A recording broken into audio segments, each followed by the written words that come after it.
Bienvenidos, bienvenidas, Lidia, ¿qué tal? ¡Hola, Mari Carmen! Muy buenas, bienvenidos a este nuevo episodio del podcast Las gallinas de Pavlov. Cuac, cuac. Que Ah, creo eso es un pato. Así, creo que no hemos dicho el nombre del podcast en ningún otro capítulo, ¿no? Bueno, si están en YouTube, ponen el nombre aquí abajo o Sí, aquí abajo, no sé totalmente. dónde estaremos. Sí. Así que, oye, si a estas alturas con todo esto no sabéis cómo se llama el podcast, pues lo siento mucho, problema vuestro. ¿Cómo estás? ¿Bien? Yo bien, ¿y tú? Muy bien, Sí. con ganas de grabar mucho. Con ganas de grabar mucho, sí, porque como es el primer capítulo del día que grabamos, estamos súper frescos. Oye, por cierto, que poco se ha hablado de los cojines que tenemos, que como nos ponemos siempre Sí, encima... yo no lo voy a quitar porque está muy cómodo. Sí. Sí. Pues ya ¿Cómo está. estás? ¿Bien? Bueno, bien. Me alegro. ¿Otra vez? ¿Me vas a Sí, volver a preguntar lo mismo? es automático. Hoy de qué vamos a hablar de narcisismo. Temón. Narcisismo. Que por cierto, ¿tú sabes algo del mito griego de Narciso, que se supone que es de dónde viene? ¿Te lo sabes tú? No. Jo, yo tampoco. Podríamos haberlo Para explicado. que veáis la preparación de este podcast, ¿vale? Podríamos haberlo explicado. No, a ver, realmente, o sea, a lo que yo recuerdo... Invéntatelo. Vale, me lo voy a inventar, ¿vale? Total. Gracias. Narciso era pues un tío de la mitología griega que se gustaba mucho a sí mismo y estaba continuamente mirándose en el reflejo del agua y le pasó algo por hacer eso. Vale. Entonces Me era lo como creo. un tío que se encantaba a sí mismo y emitía conductas de mirarse. Vale. Me gusta. Hasta ahí sé. Total. Bueno, bien, vale. Pues vamos a explicar un poco, pues, por qué los narcisos de hoy en día en nuestra sociedad, pues son así, se comportan de esa forma. Y cómo se puede intervenir también. Yo creo que es interesante en este problema de terapia. Porque es complicado. Sí. Yo te diría que estructuramos las cosas un poco como siempre. O sea, no la estructuramos. Sí. Como se suele hablar del narcisismo en general, vamos a operativizar el narcisismo. Yo querría hablar hoy también de los mantenedores del narcisismo. Ujú. ¿Necesario para explicarlo? Sí. ¿Y qué rayos hacemos? Sí. Uy, ¿qué me colocó? La intervención. Importante. Bien, ¿cómo entiende la gente el narcisismo? Claro, es que yo ya, de tanto hablar de análisis de la conducta, psicología científica, Solo tienes que entrar en TikTok. es verdad. O sea, no Todo es el mundo. difícil. Bueno, es un diagnóstico un poco sobreestimado, ¿no? Constantemente todo el mundo es narcisista. No, es un Los- insulto. También. A día de hoy es Sí, un insulto. totalmente. Los políticos son narcisistas, los famosos algunos son narcisistas, los artistas, Y todo tu el mundo. ex. Tu Importante, ex es importante. narcisista también. Tu ex es el mayor narcisista. Ojo, que Totalmente. tu ex puede ser un cafre, ¿eh? Sí, sí. Pero eso no quiere decir que tengamos que meterla dentro del DSM. Ujú. Y que puede entrar dentro de lo que consideramos narcisista, por poder, como etiqueta. Sí, o sea, por poder, todo el mundo puede, ¿no? Totalmente. Pero no necesariamente tiene que ser así. Y más allá de la etiqueta hay una explicación, que es lo que vamos a intentar, a ver si lo conseguimos, a lo que vamos a intentar llegar hoy. Yo diría que a día de hoy se habla de narcisismo como aquella persona normalmente que te cae mal, porque es la conducta de etiquetar al narcisista, lo hacemos eso a modo de explicación de su conducta, ¿no? Que me da un poco de rabia esto, porque a lo mejor realmente es una persona que te ha hecho daño por una serie de cosas que tiene que modificar, y parece que en el momento en el que le colocamos la etiqueta de narcisista es como, bueno, ya está, es narcisista, tiene una enfermedad mental, tiene un problema psicológico, y entonces por esto hace lo que hace. Entonces, esta persona que se ha portado mal conmigo o que ha emitido lo que solemos etiquetar como conductas de manipulación, es narcisista. Vale, puede pasar. También se ve en gente que tiene mucha autoestima. Por ejemplo, gente que puede pasar más tiempo mirándose en el espejo, más tiempo hablando de ella misma o de él mismo, más tiempo hablando de lo bueno que es, lo que ha conseguido y demás. Que eso evidentemente Te puede hago una pasar y pasa. puntualización.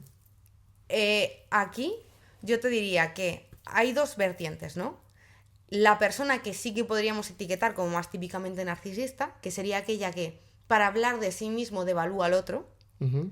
Pero el problema es que ahora mismo estamos hablando de narcisista en el sentido de lo que hablaba hace poco por ahí, ¿no? Una persona que ensalza sus logros, porque todo el contexto te dice que tienes que creértelo, Mari Carmen, pero cuando te lo crees, igual eres un poquito narcisista, ¿no? Totalmente. O sea, si no te tienes en cuenta, tienes baja autoestima. Ajá, Y tienes que quererte más. ajá. Pero en el momento en el que te quieres y te valoras y haces esas verbalizaciones, tienes que quererte menos. Sí, con lo Literal. cual, como te van a criticar, hagas lo que hagas, haz lo que te salga de las bragas. Y ya está. Mari Carmen. Mari Carmen. Sí, total. Hay que buscar. Hombre, yo dentro de los límites, evidentemente buscaría un equilibrio. No constantemente estaría hablando de mí, de lo que he conseguido, porque yo, por ejemplo, yo creo que soy muy bueno en lo que hago. ¿Tú? Sí. Adiós. Yo, por ejemplo, soy muy bueno en lo que hago y lo sé. Pero no lo voy diciendo por ahí. De hecho, probablemente a mucha gente, la verbalización que acabo de hacer, Le genere sí, malestar. va a decir, a ver, no te motives. No, yo sé que soy bueno. Y yo lo confirmo, ¿eh? Gracias, te amo. Y sé de lo que soy malo también, porque Claro. tengo defectos a cantidad. Claro. Pero también ensalzo lo bueno. Y al igual que yo sé que tú eres buena, aunque no te valores tanto. Soy buena haciendo gallinas. Bueno, eso es verdad. 1, 2, 3, 4, 5, 6, hay millones aquí. Efectivamente. Total. O sea, es que al final si tú mismo, ya nos estamos yendo de tema, pero No, si, es interesante. si tú mismo te prohíbes hablar de todo este tipo de cosas, al final no dejas de, y hablas mal de ti mismo, cosa que está muy reforzada por el contexto. Totalmente. O sea, cada vez que tú te hablas mal es como, ¿cómo vas a decir eso? No es verdad, realmente te lo tienes que creer. Es decir, lo reforzante que es la atención, que es algo Total. que ya hemos hablado en algún momento. Si realmente estás reforzado en emitir verbalizaciones negativas sobre ti misma, es muy paradójico, ¿no? Porque por un lado te estás emparejando con mierda y por otro lado te sientes bien emparejándote con mierda. Claro, porque eso te permite acceder a reforzadores sociales, Exacto. efectivamente. Es como cuando, por ejemplo, un niño, en busca de conseguir la atención de sus padres, grita mucho, por ejemplo, sabe que el padre le va a pegar o le va a castigar, Sí. y aunque eso es aversivo, como consigue ese reforzador de la atención, pues sigue sigue manteniendo el comportamiento. El castigo no está castigando, ¿no? Exactamente, no sería un castigo. Exacto. Entonces, sobre todo cuando hablamos de narcisismo, a nivel social lo entendemos como una persona que se quiere mucho, que se ensalza constantemente y que sobre todo en ese acto de ensalzarse deja mal a los demás. Fíjate, yo te diría que a día de hoy se está utilizando más de otra manera, ¿eh? ¿Vale? Yo te diría que a día de hoy se está utilizando más, sobre todo hacia las madres, Madre. más la madre narcisista. De hecho, hay libros de madre narcisista. Ujú. Y se utiliza más para hablar de manipulación. Madres y Sí, ex. esa es la otra Es parte. como los dos etiquetados. Madres y ex. Es verdad que veo un poco menos utilizado, que estuvo más de moda hace tiempo el tema de persona que se quiere. Y lo veo más a madres y ex en el sentido de emitir verbalizaciones que a ti te generan culpa. Y lado lo que hablábamos anteriormente de, justo a mí me cuesta poner límites. Ajá. Entonces, claro, se suelen juntar estos dos patrones conductuales de la persona que le cuesta decir que no por la persona que a mayores es hábil emitiendo verbalizaciones que están generando una respuesta condicionada de culpa. Ujú. No entendí nada. Joder, Alejandro. No entendí nada, o sea, honestamente. Pues si me lo puedes explicar de otra manera para tontos. Vale, te lo explico para tontos. Hay un tipo de personas Sí. que han entrenado mucho la habilidad de decir las cosas de tal manera que por cómo funcionamos a nivel contextual Ya te entendí. es fácil que nos sintamos culpables. Vale. Te pongo un ejemplo, ¿vale? Imagínate. Yo qué sé, tu madre le dices a tu madre que no vas a comer, ¿no? Es que claro, es que lo narcisista es la interacción, no la persona. Es que Siempre. menuda mierda esto. Imagínate que tú le dices a tu madre que no vas a comer a casa. Y tu madre dice, ya, claro, es que no vas a venir a comer a casa conmigo. Total, es que siempre estoy sola. Claro, tenemos un contexto que nos enseña a no hacer daño a los demás, por así decirlo, para poder relacionarnos. Yo te estoy poniendo sobre la mesa de una manera bastante implícita, pero muy directa, que me estás dejando sola, que no me quieres si no haces esto. Claro. Y eso genera culpa, y esa culpa a su vez discrimina que la persona no ponga ese límite, acceda a... Exacto. Ya te entendí, gracias. De nada. Entonces, cuando hablamos de narcisismo, más o menos recogemos un poco eso. Claro. Pero ¿cómo lo podemos analizar funcionalmente? ¿Cómo podemos entender esta explicación? Digamos, explicar realmente por qué la persona se comporta así. Mira, yo recojo un poco lo que acabas de decir porque me parece clave para entender, claro, esa parte de manipulación. La persona manipula porque manipularle funciona. Evidentemente. Efectivamente. Claro, yo manipulo. Si yo con esas verbalizaciones de oye, por favor, o me estás dejando solo, me estás haciendo lo que sea, consigo elicitar en ti culpa, Sí. esa culpa va a mover que me hagas caso. Claro. Por lo tanto, yo aprendo que haciendo ese tipo de verbalizaciones, tú me vas a hacer caso. Manipulo. Claro. Es que, y es muy interesante esto que dices, porque normalmente cuando se habla de esto, se hace referencia, la persona es mala y por eso manipula. Lo que tú dices es que funciona. Claro. Yo quiero algo, todos queremos cosas.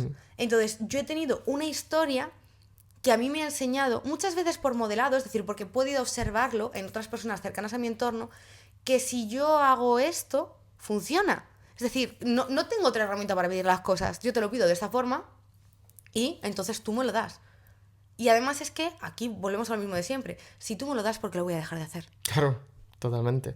Y, igual que hablamos en el capítulo de límites del estallido de respuesta, aquí incluso puede ser peor. ¿Por qué? O sea, no tiene por qué ser diferente, pero si es una persona, la persona narcisista, que constantemente está acostumbrado Claro. a que le hagan caso, Claro. Además, constante. En el momento que la otra persona no le haga caso, ¡boom! Hasta luego. Hasta luego. Incluso capaz llama el narcisista a la otra persona. Sí. Porque es una etiqueta que se usa un poco para reducir esa culpa, por ejemplo. Y demás. Sí, y es que empiezan a ir escalando en las relaciones. Es decir, una persona que está entrenando en hacer esto, cuando tú empiezas una relación social, todos tenemos entrenadas conductas de deseabilidad. Es decir, te quiero caer bien. Total. No voy a empezar haciéndote esto desde el principio. Pero empiezo a hacerlo con determinadas personas de mi contexto. Y aquí pasan dos cosas. O la persona dice, estoy hasta los huevos de ti, a mí esto no me lo haces, vete a tomar por saco. O justo topas con un patrón de aprendizaje que no ha entrenado conductas de asertividad. Ya. Y el cóctel molotov. Cóctel molotov. ¿Por Totalmente. qué? Porque ahí tú empiezas a ir emitiendo conductas que cada vez escalan más. Nadie empieza haciéndole el vacío a otra persona. Pero claro, yo hago esto y funciona. Te digo a lo mejor simplemente un... Jolín, con las ganas que tenía hoy de quedar contigo, vas a salir con tus amigas y me voy a quedar aquí solo en casa. Y parece que lo hago porque te quiero. Pero luego voy escalando de tal manera que a lo mejor llega un momento que tú sales con tus amigas y cuando llegas a casa te hago el vacío. Claro. Y funciona. Claro, analicemos operantemente, analicemos operantemente porque Sí, es una será conducta que operante, estamos exacto. emitiendo, Ajá. pero analicemos funcionalmente cómo funciona esto de la ley del hielo. ¿Qué ocurre aquí? La ley del hielo era exactamente. Porque yo en los términos estos No más te modernos hablo. soy un mayor, ¿vale? Eres un boomer. Soy un Eres más boomer. joven que yo y eres un boomer. Totalmente. La ley del hielo es esto de que te retiro la palabra, te retiro el afecto. Vale. Imagínate que tú vamos a grabar el podcast, ¿no? Y yo te digo, ¿qué tal, Alejandro? Bien. Bueno, pero ¿te pasa algo? No. Tú sabrás lo que... Monosílabos, respuestas muy cortantes, muy frías o incluso no decir nada. Total. Pues mira, me vuelvo a lo de la culpa otra vez. Ese tipo de verbalizaciones te hacen pensar a ti que pasa algo, ese pasar algo te genera culpa y esa culpa te mueve a empezar a preguntarme o a ceder lo que yo quiero que ceda. Entonces, pues se crea el bucle narcisista. Claro. Y esto es muy interesante porque ¿qué pasa cuando la otra persona empieza a preguntar y empieza a insistir, pero seguro, estás bien, seguro que no te pasa nada? Lo refuerza. Claro, es que aquí se inician una serie de conductas de complacencia. O sea, de repente no es que tenga tu atención, sino que tengo mucha más atención de la que tenía antes. Exactamente. Tú intentas continuamente reparar, volver la situación a como estaba. Entonces empiezas a ir detrás de mí, empiezas a preguntarme un montón, tienes incluso detallitos conmigo para ver si el enfado se me pasa. Es decir, tú quieres aliviar ese sentimiento de culpa a toda costa. Y solo se alivia si yo vuelvo a mi estado habitual. Claro. Claro, para mí esto es la leche en escabeche. Hombre. Es decir, Totalmente. no solo estoy consiguiendo que dejes de hacer con frecuencia... Ojo, esto no suele ser intencionado, ¿eh? No es que la persona vaya pensando de, wow, voy a hacer esto para... Se aprende. Es adaptativo, funciona, pues se sigue haciendo. Se aprende. Total. Pero claro, no solo es que tú hayas dejado de hacer algo que para mí es molesto o es aversivo, sino que encima empiezas a hacer un montón de cosas que para mí son súper apetitivas. Ya. Y Venga, claro. mierda. Y claro, ¿cómo diablos intervenimos en terapia con una persona así? Con estos comportamientos. No suelen venir. Claro. Es que no vienen. Es complicadísimo. ¿Sabes quién viene? La otra persona, La la, otra víctima. persona. Ya. Es que es complicado porque claro, vamos a poner el caso idílico de que, oye, nos llega un narcisista, entre comillas, a consulta. Claro, nosotros tenemos que ir haciéndole ver poco a poco. Ya, no, pero espérate, antes de llegar a eso, ¿qué objetivo tiene? Uf, qué buena, claro. Claro, Ya. Una persona que se comporta de esta manera es muy raro. O sea, puede pasar, pero es muy raro que te diga como objetivo, me he dado cuenta de que emito conductas de manipulación al entorno, hago sentir culpable a la gente que está a mi alrededor y quiero modificar esto. ¿Por qué voy a querer modificar esto? No es un problema para mí. Ya. Por eso no vengo. El problema es para la otra persona, por eso Claro. es la que viene. Entonces, a lo mejor el narcisista puede venir por otro problema, cualquiera, y que de casualidad se empalme, digamos, y, o sea, empalmar de unir. Sí, vale, gracias. Por si acaso, y se, digamos que se una al posible problema o que directamente venga, pues por eso, por derivados de esas conductas. Oye, de repente veo que no sé. Bueno, que no vamos sé. a suponer que a lo mejor se ha ido topando con gente que realmente ha ido rompiendo los vínculos porque estaba hasta las narices y que tiene un contexto social muy pobre. Sí, Y y va por realmente eso. dicen, pues vale, me he dado cuenta de esto y lo quiero modificar. Claro, ahí vamos a obviar esa parte. Y Vale. nos vamos a centrar en que queremos intervenir sobre esas conductas narcisistas. ¿Vale? Claro, ¿qué podríamos hacer realmente? Porque, primero, importantísimo aquí crear ese vínculo. Ajá. Porque en el momento en el que tú empieces a castigarle Que ojo, esa- voy a decir algo que a lo mejor es poco correcto, pero como terapeuta, crear un vínculo terapéutico con una persona de este tipo es muy aversivo, ¿eh? Ya, claro, claro.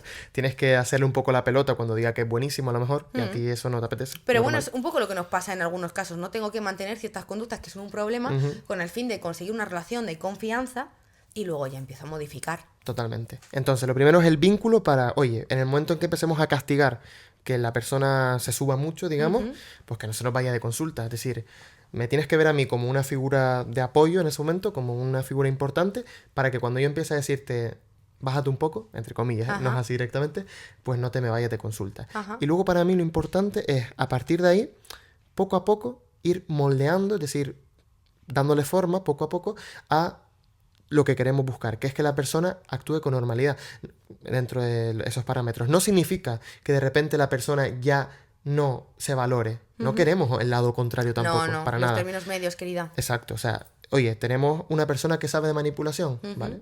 Vamos a aprovechar esa manipulación para bien. Para Es decir, positivo. claro, todos manipulamos. En algún momento todos queremos algo e intentamos emitir Sí. verbalizaciones que hagan más probable que la consigamos.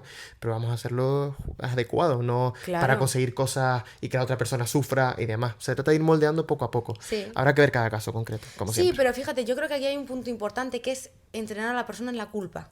Mm, Es decir, tú, lo que hemos hablado, ¿no? Generas ese vínculo terapéutico. Es decir, yo me convierto en una persona con la que tienes buen rollo, soy importante para ti. Y en el momento en el que tengo eso, cuando tú empiezas a emitir estas verbalizaciones, que suena muy jodido, pero es que el contexto terapéutico al final es un laboratorio, entendedme entre Sí, sí, comillas, se entiende. para que empiece a aparecer algo que yo quiero que ocurra en tu contexto natural. Entonces, yo, en los momentos en los que vuelves a emitir todo este tipo de conductas, empiezo a hablarte de que me has hecho mucho daño, de que me has hecho sentir mal. Me convierto en el narcisista, por así decirlo, ¿no? Entonces, lo que quiero hacer es empezar a emparejar todo este tipo de verbalizaciones con una respuesta condicionada de culpa que no está apareciendo.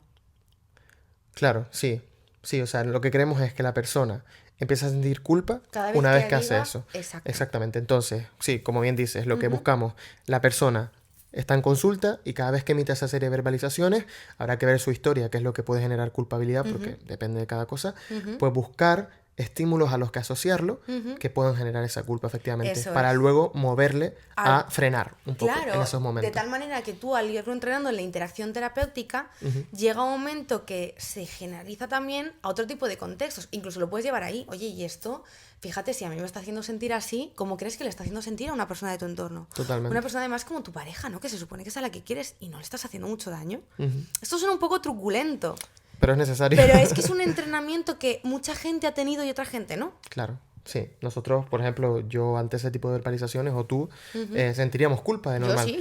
Claro, pero la persona narcisista dentro de esa etiqueta, no. Por eso hay que entrenarla en Ajá. este sentimiento de culpa. Y eso es emparejándolo, como bien dices, con Claro. estímulos que produzcan culpa. Y al mismo tiempo, como siempre decimos, reforzando la parte que queremos mantener. Exactamente, En el momento siempre. en el que aparecen otro tipo de verbalizaciones de, ostras, gracias por decírmelo así, ostras, incluso cuando a lo mejor haya ocurrido fuera de consulta, reforzar y coger también eso. ¿Tú te das cuenta de lo importante que es esto? Fíjate, ¿viste algún cambio? Y que ellos incluso aprendan a discriminar las respuestas de culpa o de bienestar por parte del contexto cuando emiten verbalizaciones diferentes. Totalmente. Hacer esto suele ser una utopía porque no suelen venir. Ya. Pero igualmente, yo diría, por ejemplo, a ver ahora qué opinas tú, ¿eh? Que el narcisismo es probablemente de los trastornos, es decir, etiquetas que engloban comportamientos, Ajá. en los que más hay que castigar a nivel de intervención. Probablemente. Sí, porque realmente, por ejemplo, con un TLP, un trastorno límite de la personalidad, que ya lo hemos hablado, Ajá. te interesa, sobre todo, siempre te interesa reforzar lo bueno, pero ahí hay que reforzar bien lo que hace bien. Sí. Pero en el caso narcisista, Ujú. me encanta verme hablando del narcisista, El ¿no? narcisismo. Hay que muchas veces castigar las otras conductas. Y yo lo veo ahí como más claro. No sé exactamente por qué, pero sí que lo veo como más... Porque date cuenta que tiene que ver con... que es que al final todo el tipo de problemáticas que tengan que ver con la interacción, te va a tocar hacer un poco este emparejamiento. Pero claro, no estamos hablando de una persona que interactúe como la hace una persona que tiene falta de conductas de asertividad entrenadas, sino que estamos hablando de una persona que suelen caer bien. Es decir, la parte de interacción y de vínculo está conservada precisamente por el lado contrario. Claro, Ay, es que puede tengo que pasar. conseguirlo al revés. Entonces... Claro, si tú lo único que emites son este tipo de conductas aversivas, ¿que por dónde empiezo a tirar? Ojo, yo puedo actuar como modelo, ¿eh? También yo puedo decirte una serie de cosas, enseñarte a tactar, a ver, a nombrar una serie de cosas que a lo mejor tú no estás detectando y funcionar de esta manera. Claro, O incluso- ayudarte a discriminar. Entonces podemos empezar por ahí al mismo tiempo que reforzamos y castigamos. Yo Sí. creo que es algo que se da un poco simultáneamente. Sí, pero justo en este trastorno como Se ve que lo más, veo más... sí, Sí. sí. Y lo importante, siempre, evidentemente, es reforzar lo que buscamos y ese emparejamiento del que hablamos para que la persona al menos pueda sentir algo de culpa que le movilice un poco a empatizar, eso que Sí, llamamos pero empatizar. esto se puede ver mal, pero hay muchos casos en los que tú tienes que entrenar la culpa. Vamos Claro, a poner el caso... claro. Mira, no nos vamos a ir en el narcisismo. Vamos a poner el caso de una persona que es súper machista, Ujú. ¿vale? Y viene a consulta porque quiere vincularse con mujeres y siempre que lo hace, precisamente estas conductas de machismo interfieren. Y él no siente culpa ninguna. Guau, encima yo voy a ser mujer en consulta, me viene de puñetera madre a hacer esto. Claro. Entonces, ahí realmente voy a estar haciendo lo mismo. Cada vez que tú hagas una serie de cosas, yo las voy a emparejar también con culpa. Ujú. Oye, Oye, ya está, hasta aquí. ¿No me has dado la mano en este capítulo? Te la doy ahora y choque de gallinas. ¡Chin, chin, gallinil! Y hasta la próxima, Mari Carmen. ¡Adiós, Mari Carmen! Chao.